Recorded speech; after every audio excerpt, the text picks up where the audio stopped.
Hey guys, welcome to another episode of No Crosstalk. My name is Pip. I'm Laura. My name's Rick. Hey Rick and Laura. Hey, we just wanted to thank you guys so much for your support in our first episode. Obviously, we dump a lot of our blood, sweat, and tears into doing things like this, and we really appreciate everybody who listened into the first one and everybody who subscribed to our YouTube channel. Everybody who checked out our Instagram page. YouTube is at No Crosstalk, and so is Instagram. I just wanted to also say happy Friday morning. We're going to be releasing these episodes on Friday mornings for all you people who have made it through another tough week at work and in your sobriety. We hope you had a fantastic week, and we hope you have an even better weekend. That all being said, we are going to discuss today forced sobriety versus chosen sobriety. I know that all three of us have differing experiences with this exact topic, and I think you all will come to find what has changed from the very beginning to where we're at each individually now. So I'm gonna start a little bit because I think I'm the only one out of the three of us in this context who has experience on the forced sobriety side, right? Well, I'll pause you there. I think there are different things that could force someone into Oh, sobriety. absolutely, and that's my point. Yours is the legal system. Yeah. And that's kind of my point. And I was definitely going to touch on that as well, because there are different things, whether it's health issues that force someone into sobriety, or whether it's legal issues, like in my case, or whether it's familial, if it's your family, who's just like, that's it. You either go get clean and sober, or we've had enough. You can go. Any number of those things can certainly feel like you're being forced into it. So in my situation, and I briefly touched on it in the first episode, telling my backstory a little bit, how my drinking and drug use career ended with the police coming in, literally taking a battering ram to my front door. And I want to touch a little bit on what my feelings and emotions were like those first couple days and weeks, because that was we talk a lot about fear and how to face fears in the program of Alcoholics Anonymous or in NA or any of the other 12-step programs, because fear is a very big portion of what drives a lot of our acts prior to getting clean and sober, and even after immediately getting clean and sober. I remember that first morning, I got high around 6 a.m., right? They came to my house just shy of 7 a.m., I believe it was. And I just remember my now fiance coming down the stairs and into the garage and saying, "Hey, the cops are here." And paranoia was never really a part of my story. I never really got paranoid when I used. But I looked at her and I said, "For what?" and then I stopped for a second and I was like, "Wait, are they raiding the house?"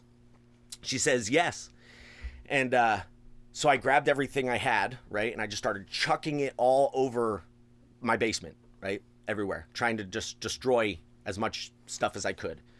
They found it all, but a second later, I heard this like massive bang, and what sounded like a stampede on the floor above me, and they proceeded to ransack my house, right? Thank God I had just gotten high. Thank God.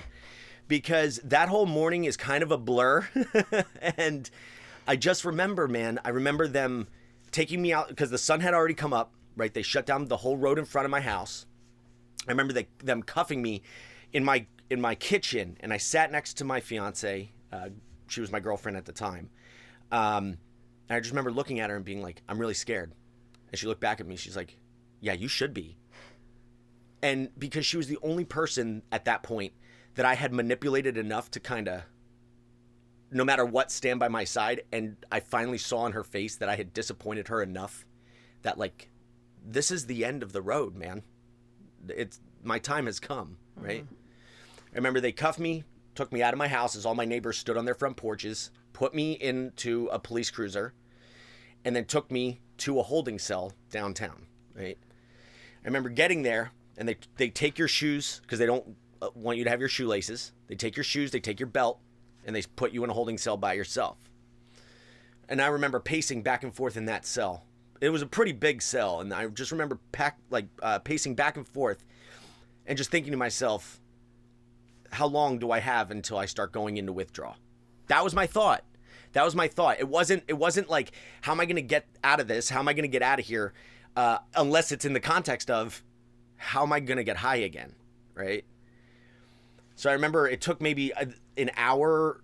Actually, it had to be longer than an hour and a half, 2 hours for them to take me out of there and take me to the district magistrate's office where they did my preliminary arraignment. They took me there. They set a $100,000 bail, and then took me down to Northampton County, where they proceeded to put me into general population. When I got to Northampton County, I remember you get 3 phone calls, right? I called Brandy, who didn't answer. I called my dad, who said, I'm not helping you, call your mother. And then I called my mom, who said, I'm sorry, I love you too much, I'm not gonna help you. And she hung up the phone, and it was the loudest dial tone I had ever heard in my entire life. And then they proceeded to take me from that the holding cell into general population, where shit got real. Like, I didn't think, when I was in that holding cell, I was thinking, like, somebody's gonna bail me out. I'll be out of here in no time. And all of a sudden, I'm in general population, and I'm like, this is real. I'm in jail. Like, this is happening. And I started, at that point, I don't know if they still do this, but they were still doing 23-1 because of COVID. So you're in your jail cell 23 out of 24 hours in a day, right? You get 1 hour out to take a shower, do recreational stuff, and then you're right back in your cell. But they give you, each cell gets a tablet for a couple hours a day that you share between your roommate, between you and your cellmate. And you can make phone calls out on that. And I know that when I spoke with my father a couple weeks ago, he mentioned this. He said that I must have called him 20 to 30 times a day. And of course he would answer once or twice, but he's like, Joe, I can't, I'm at work. I can't talk to you right now. That all being said, the whole point of all this is that when they took me to rehab, the agreement was that there was no downtime in between. I asked if I could see my girlfriend. They said, absolutely not. You're going directly to rehab. It was scary, because by the time when I was sitting in jail, I remember thinking to myself, like, I remember calling everybody I could, whose numbers I could remember off the top of my head, to be like, you gotta figure out a way, call an attorney, get me out of here. Because my only thought in those 6 days was, I want to get high. I gotta get high somehow. I gotta get out of this. When my parents gave me the option to go to rehab, I don't know why, but that thought had never crossed my mind before, right? Like, up until that point, when I spoke to the attorney that my parents hired for me, I remember him saying, like, hey, they're gonna bail you out, but the agreement is you got to go straight to rehab. And I was just like, okay, that checks out, man. Like, that's a good plan. How did they come up with this? Great idea. Yeah. All right, Mom and Dad. Good thinking. You're so creative. Yeah.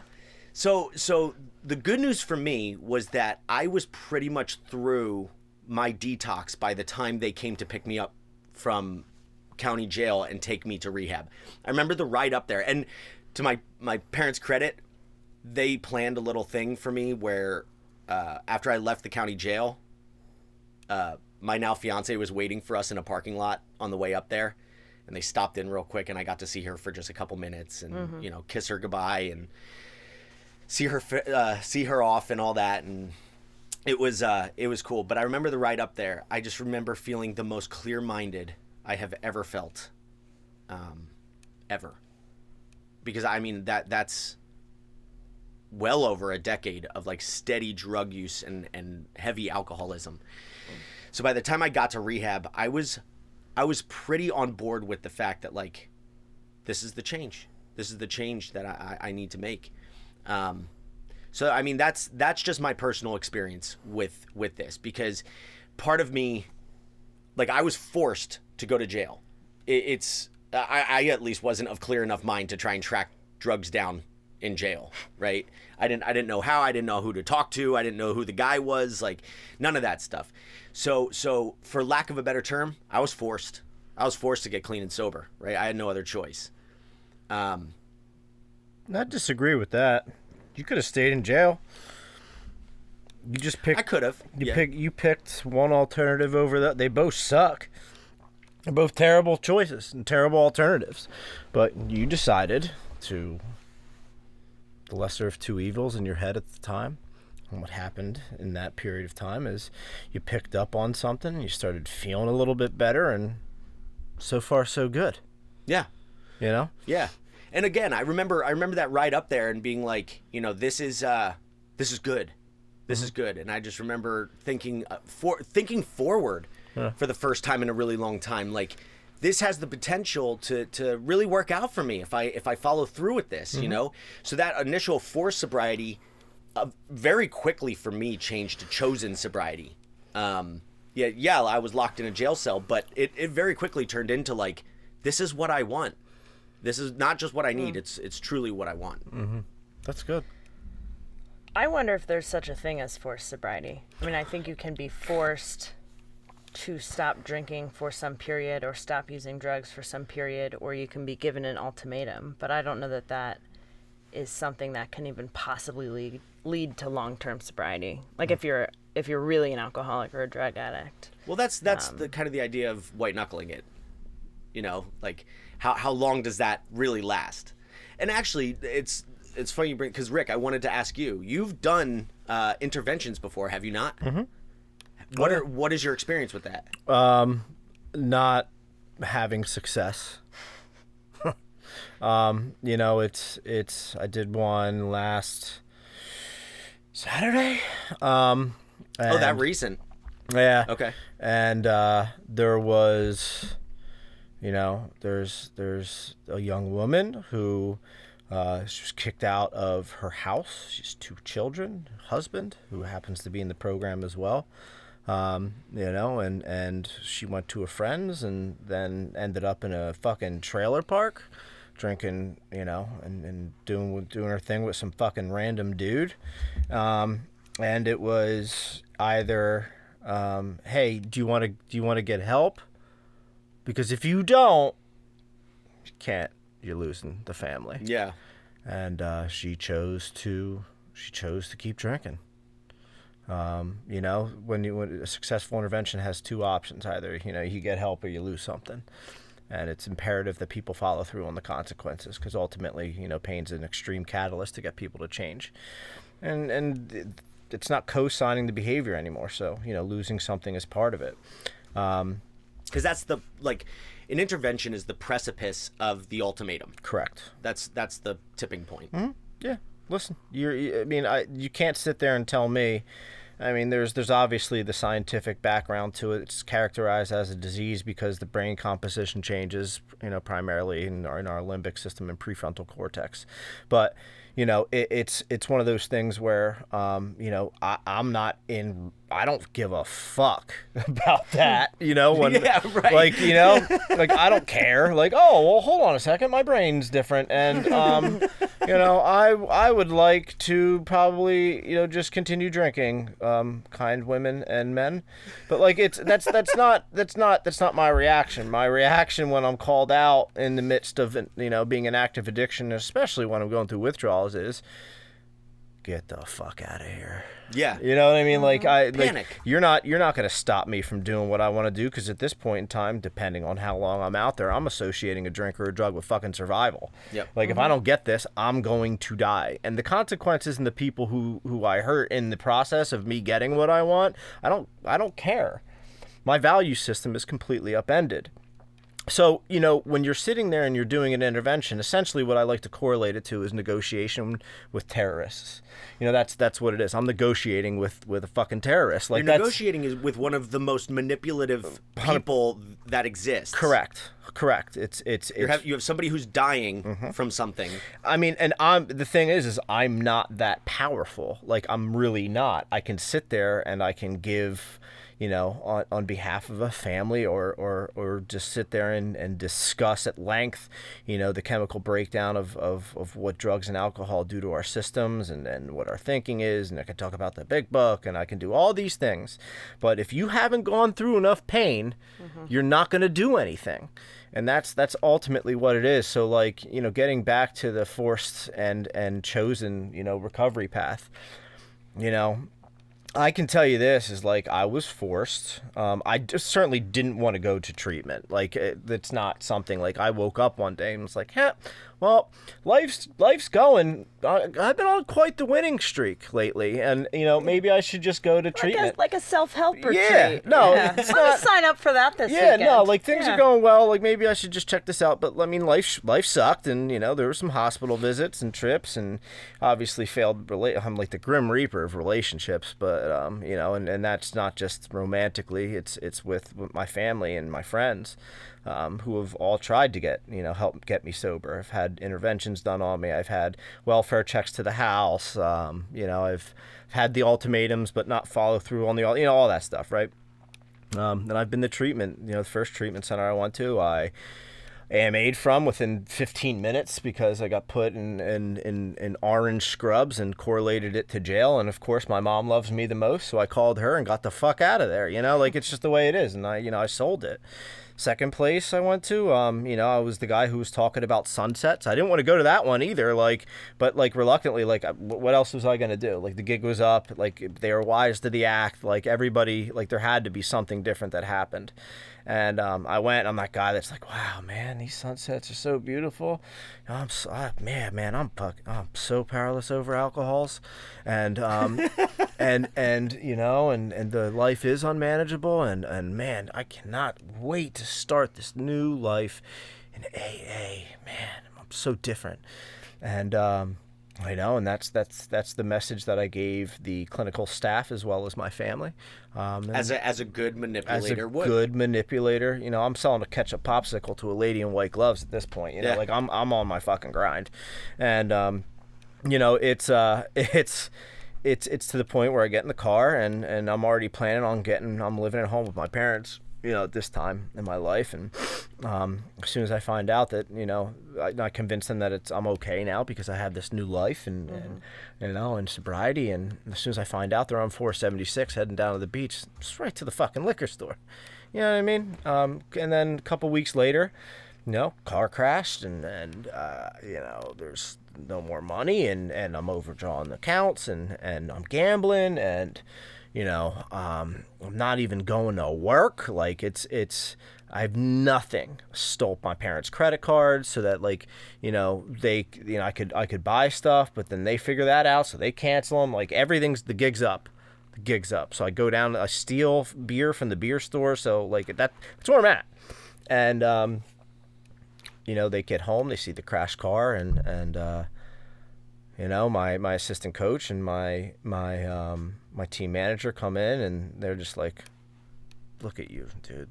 Like, we can't help you with what's going on. Like, there's something going on. We don't know what that is, but you feel like you have to continue to do this. What the fuck is going on? Why do you feel this way? And I broke down, and my girlfriend, unbelievably had a girlfriend at that point. Somebody loved me. And she came in, and she just starts crying. She just knew the gig was up. I was lying to her too. And I go to this state-run place out of Philly, and the rest was history. Like, I didn't want to go. Like, I was already on my manipulative grind when I got there, like, redoing it, like, med seeking and all that shit. And something happened while I was there, and my intention, I wasn't necessarily forced, but I didn't go willingly either. Like, it was a little mixture of kind of like both. Like, I have nothing else that I can do.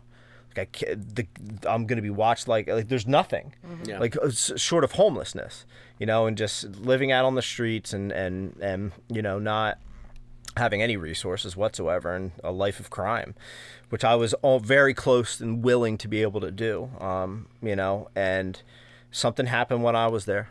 I can't tell you what it was, or I didn't want to be there. I wanted to be back coaching. I wanted to be at that, all the things that I had scheduled, and because after like 3 days of sobering up, like all those things become important to me again. I was just about to say like, that. I kind of fucking cared 3-4 days ago, but not care now. And they need me. Yeah, I have right. to go back. The world doesn't turn without me being there, clearly. So like, and I something happened. I heard something, and do you remember what it was? No. Do you remember in a particular moment? Nope. Just got with good people. I got with good people who kind of motivated me. Yeah. Who were really, really, they were a little bit more experienced in this than I was. And I got a little bit of an education around me. The place that I went to was tough. So I think that was a massive, massive thing, is like, it wasn't like this easy ride. And like, I thrive where like I have to advocate and work. That's really where I do well. If things are handed to me and the work's done for me, that's not where I thrive. And at this place, because it was so fucking terrible. I mean, it was like they had like a volleyball court going uphill. Like, yeah, mine had the same you know what I'm saying? Like it was Yeah. one of those spots, right? So like, the counselors and the techs there were like straight up just alcoholics, like not being paid well, doing it because they love it and they're connected to it. And I just spent time with them, and I got to see what I was paying attention more of like what was going on around me. I can tell you that, like the people who were there because the court system was their higher power, or that the family was their higher power, right? But like at this point, I'm just like, what the fuck, man? Like, do I really want to be one of these people, or do I want to start? And this is the question was asked, was like, do you want to be happy again?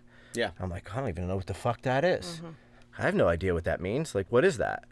Because I don't know if I maybe had myself convinced that I was happy, but like true happiness, like, or like at least being able to sit with myself. Like I had life set up so that I was constantly surrounded by people who admired me. Yeah. Like that's the way it was. I didn't have to do any of the work because everybody was doing it for me. And listen, I just started listening, and the intention was not to get sober when I went in there. Sure. The intention was to oil change. Mm-hmm. I really don't have any other options. This is the only one aside from going homeless. This is the lesser of two evils. I'm going to do that. And I ended up hearing something along the way, and like, I now working on the other side of it, because I work in recovery now, like I see all these people, right? And like, well, I didn't get sober because I did it for my kids last time.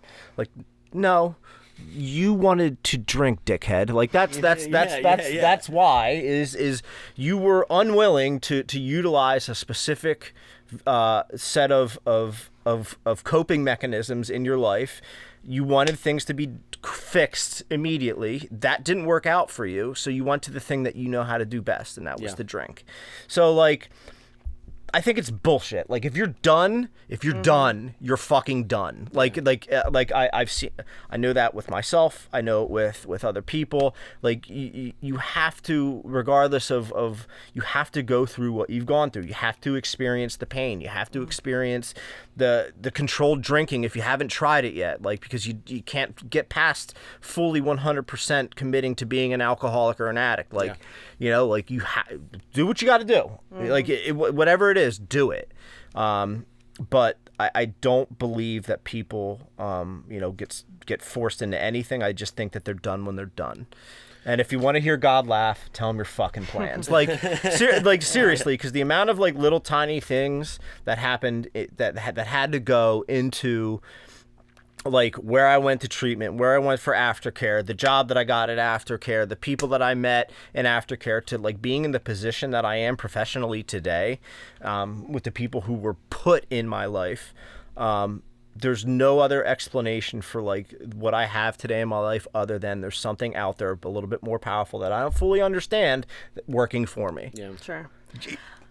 Yeah, I think it's really important, like you say, that people recognize like you have to truly be done, right? And I do think that's different for everyone. I don't really love the phrase rock bottom. I just don't like it. Yeah. But It's a nice catchphrase, though. it is. It's fancy. It's and it's relatable. Right. Normies know that phrase. Yes, right? they do. They Yes, do. they do. They do. But everybody's rock bottom is different, right? And for some people, going to jail is not enough Sure. to make you realize, like, you're done. Yeah. Or, stealing from your family is not enough. Or losing your job is not enough. It's different for everybody. I think I have a low pain threshold, right? So my rock bottom isn't quite as low, perhaps, as other people. Fair. Doesn't have to be. And it does not have to be. But the reality is, each of those things in some ways forces you to sobriety because it forces you to a point at which you feel like, I really cannot do this anymore. Right. Like, I really cannot. Mine was primarily work related, I think is probably correct. Okay. Or it's at least the environment that I was in at the point at which I decided to go to treatment, or was asked to go to treatment, or was suggested to go to treatment. I had been through a very tough breakup with a toxic individual. I was toxic myself at the time. It was a whole problem. It impacted my work for reasons I don't really feel like getting into, but I was suggested to go to our employee assistance program counseling.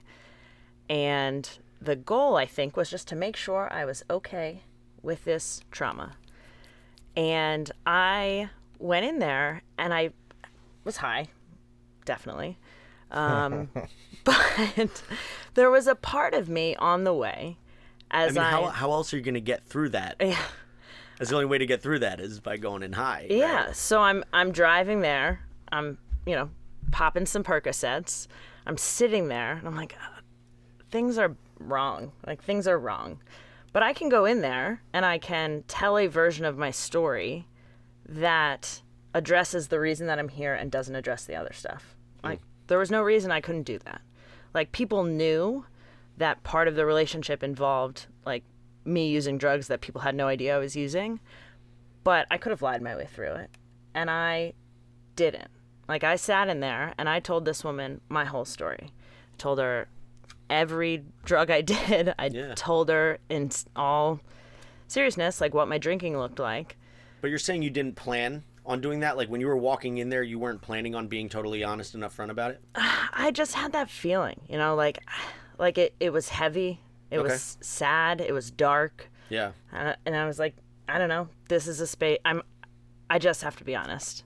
Like, for no reason other than, like, I hurt. Like, I hurt a lot. And, like, this is wrong. Like, I'm almost losing people that I care about, my job that I really, really, really, really love. I'm hurting people around me. And here I am, like, popping perks on my way to this counseling session, and it just doesn't feel right. So, like, I'm just going to tell the truth. I don't know what outcome I expected other than what she said, which was, you need to go to treatment. And I think you need to go to inpatient treatment, and I think you need to go now. And I was like, what the fuck is wrong with you? Are you trying to ruin my life? Like, here I come, I'm asking for help, and now you're trying to ruin my life. I was pissed. I was pissed. But it was still a suggestion, but it was one that got relayed to work, right? So, like a day later, I'm sitting with my boss. We've got this suggestion from EAP that I go to treatment.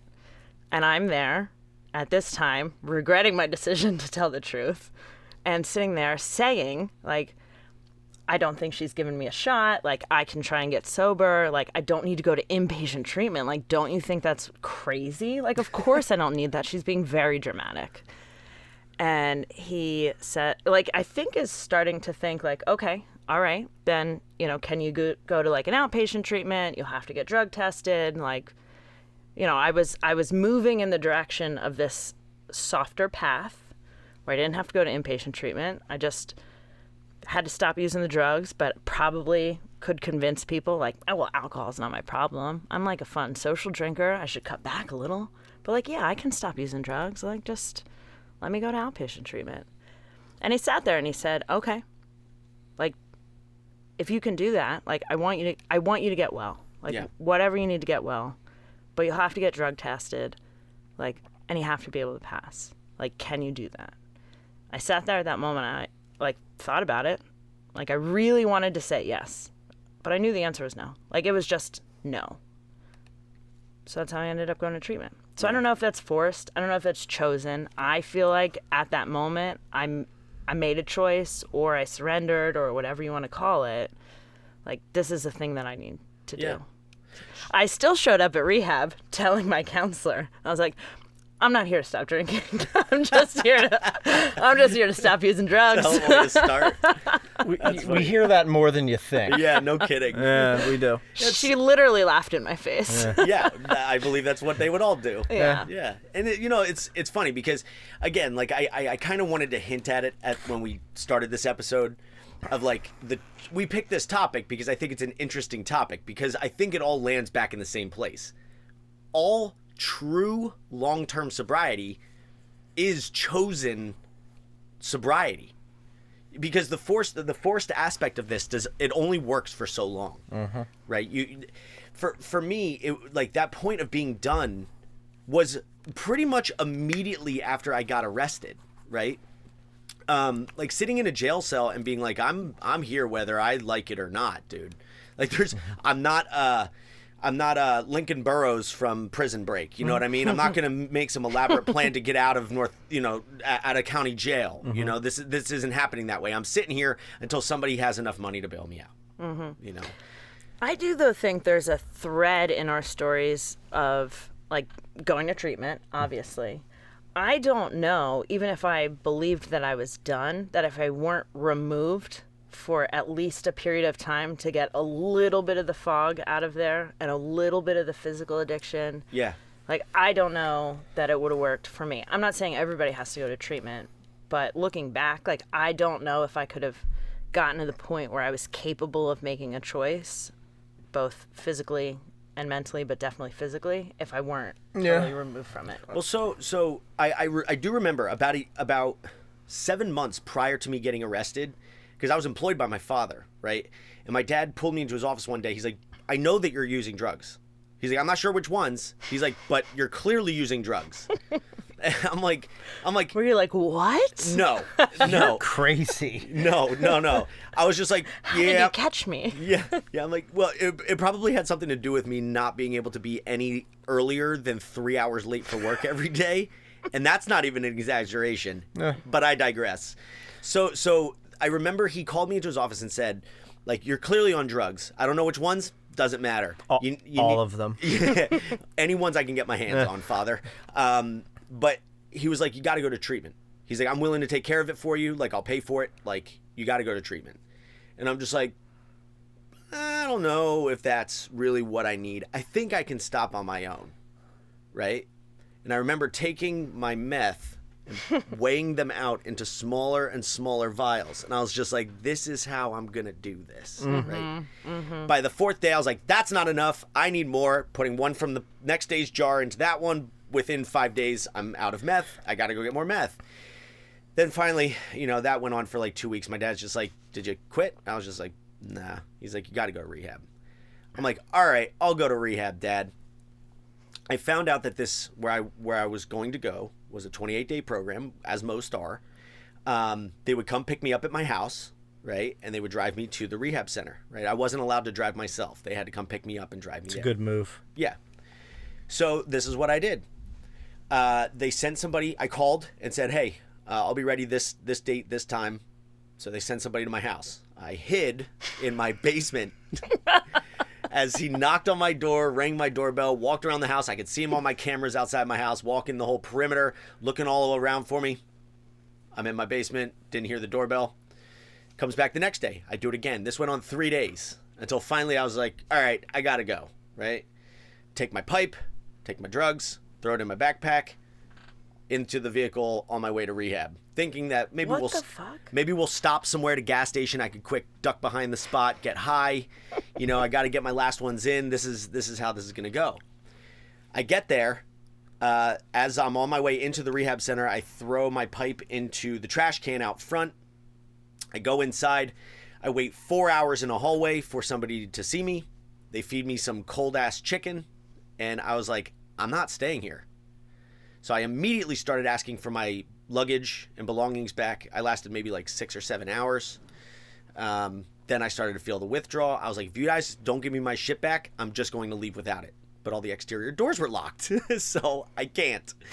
Eventually, the following morning when the sun came up, they gave me my stuff back. I found my pipe in the front trash can, and they led me out to the edge of their property, and that was it.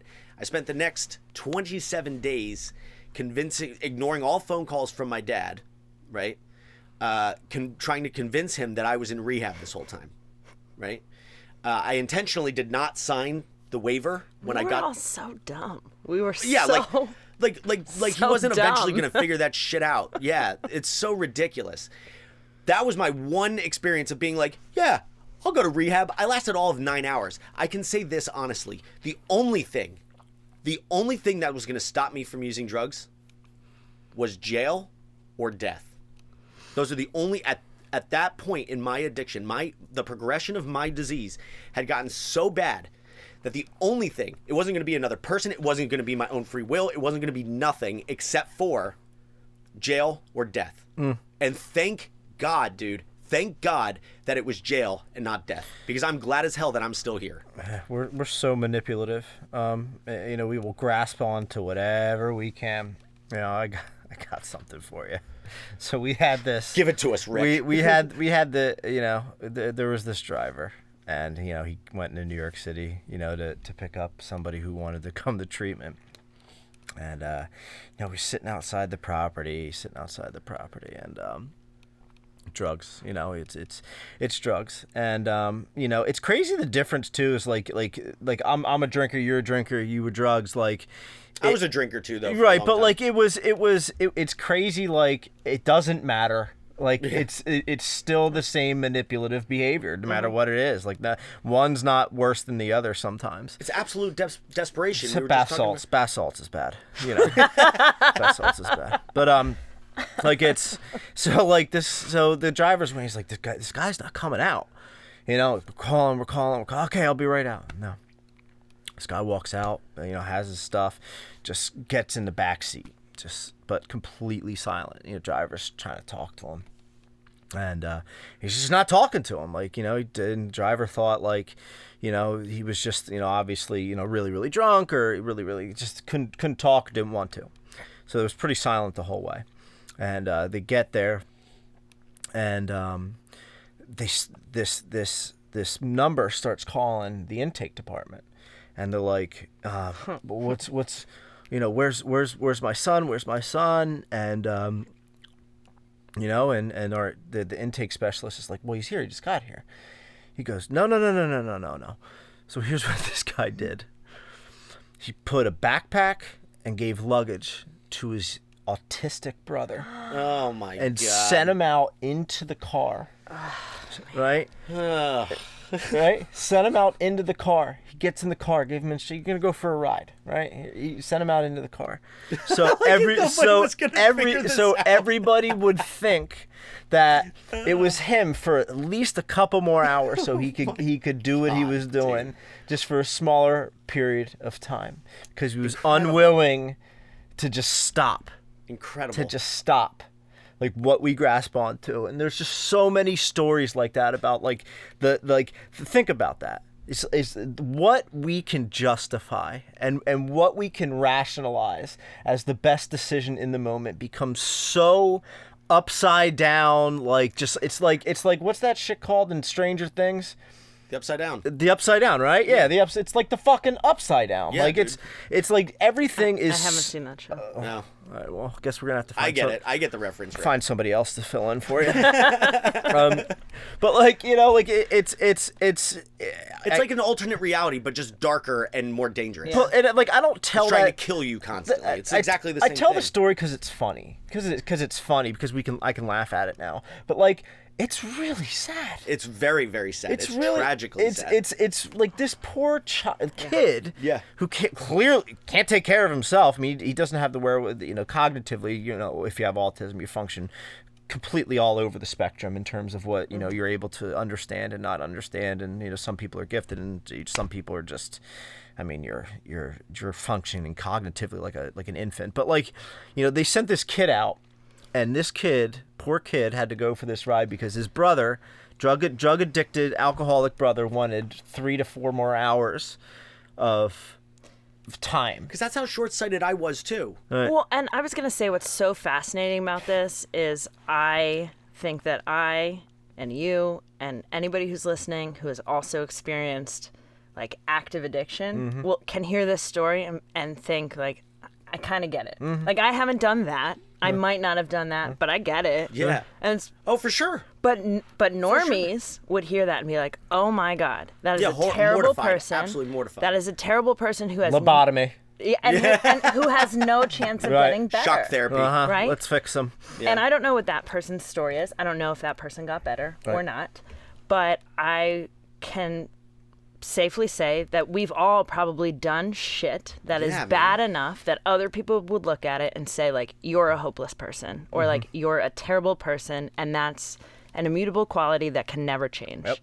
And it's there's so many people who are just so totally different now in their sober life. Oh, yeah. 180 degrees different. Yeah.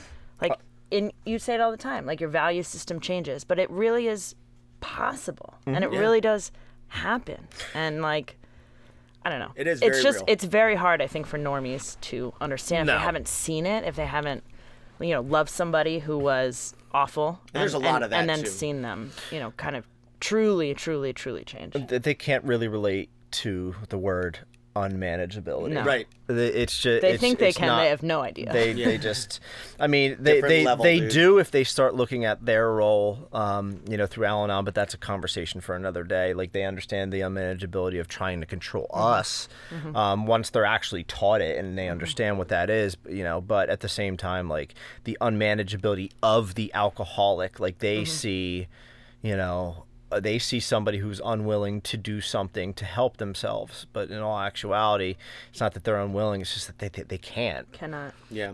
They can't And do it's it. different than just acting crazy when you're drunk, right? Oh, sure. People can relate to that. It's oh, more you so get acting drunk. crazy when you're not. That's exactly what I was going to say. That's the thing. When I'm not high, when I'm not drunk, when I'm not feeling any effects of some type Yes. of mind-altering substance, that's when I'm the craziest. Yes. That's when I'm when I'm using and super duper high, just absolutely zooted out of my skull.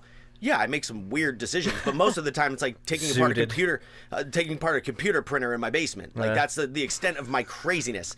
When I don't have what I need, I go out of my house in search of what I do need. And that's when I'm the craziest, because that's when I'm going to start hurting other people. When I've got what I need, I can stay right here in the safety of my own basement. 8:45 in the morning before the liquor store opens is a very dangerous time to be around me in active addiction. Yeah. It's very dangerous. Yeah. And a motorist on the road. Yeah, and that's Agreed. Unfortunately, it's just the way it is. Because I don't give a shit about anybody Give a else's fuck. safety, emotions, well-being, none of it. Get my shit. Yeah. That's it. And that's Or the I'm real gonna thing. die. I will die if I don't get this. And I think that's what separates, in most instances, a true alcoholic addict from somebody who uses drugs and alcohol, maybe acts crazy when they do it, Yeah. maybe drinks too much sometimes. And But if that's you the real can't difference. relate to that feeling of not having something that you really need, and then making crazy fucking decisions that are out of character, whether it's lying or cheating or stealing, I never would have envisioned myself as somebody who stole. I don't steal. Agreed, yeah. That is not in my You didn't get character. to. You didn't get But to that point. Yeah, no, thank God. No. I did steal. That's my point. Oh, good I for did. you. Yeah, I mean, I liked pills, right? Lots yeah. of people have pills. Uh, I would go to friends or family, anytime I went to the bathroom, I would just check, listen, yeah. what's in here? That's not who I am. Community chest. That's not who I am. I've stolen from roommates. I loved Adderall in college. Oh, yeah, that was obviously. easy to take And from it was people in college. so easy to take from Yeah. people. Yep. Like, that's not who I am. Yeah, because those who were prescribed it got a lot of it. And I feel like maybe I shouldn't say all this on a podcast that's going to be broadcast to the public, but it's fine. It's fine. But this is, listen, these are the things. So, and I'm going to tie it up a little bit here, but so these are the things that help. They were the things that helped me. Hearing people come into rehab centers and talk about these real things, the real thoughts and emotions that they had while they were in active use and where they've come since are the things that I've taken with me to this point. And I know both of you have as well, because that's how we get sober. We listen to other people. We take their suggestions because they've been there before. So if for nothing else, I think that anybody who's listening who again is either newly clean and sober, or who's considering it, is either probably currently having these feelings and doing these things and feeling these things, or they were not that long ago. And it's relatable. I wanted to say one last thing. For me, my jumping off point was the point where I was legitimately considering suicide in jail. And I know that's dark and I know it's morbid, but it's a very real point of, it's a very real turning point for many of us. I had to face so much pain, so much terror in the uncertainty of what my future looked like after being arrested for all the things I was arrested for. That was out when I was sitting in jail those couple of days. I definitely could have gotten away with hanging myself. They would not have been able to. I mean, being in your jail cell 23 out of 24 hours a day, there's not a whole lot of overwatch. Nobody's really watching you too closely. And I got to the point where it was either I was gonna take my own life or I was gonna change something about the way I was living. And I know I've shared it before. I was like, well, I'm too chicken to take my own life, so I got to change something. And I'm very, very grateful for my parents to have the forethought and the wherewithal to be able to look ahead for me when I couldn't look forward for myself. And they had a plan. When I was ready to change, they had a plan ready for me. And I couldn't be more thankful to my folks than I am for that, because I didn't know what this change was going to look like. 17 months ago, I had no idea what that was going to look like, and I'm really glad that it turned out the way that it has. And that's, those are the blessings of this, man. In 17 short months, things in my life have changed drastically. So I'll just say, I think it's an important point. I was surprised at treatment how many people talked about an emotional low that was that low, because I had thought and felt similar things. And I think it's really common, and I think it speaks to the fact that despite the fact that we do a lot of terrible shit, like we don't like that. Right. you know, I hated myself, right? Like I laugh about it now, like ha ha ha, But it's I so did true. crazy shit when I was. I hated myself because. But of it. I hated myself because of it. And I think it's a pretty, seems like a common feeling that people have. Yeah. And that was the first time in my life I was in a space where I was able to share about that. Agreed. Yeah. Any closing thoughts, Rick? Yeah, I'm happy I get to be here and talk about it.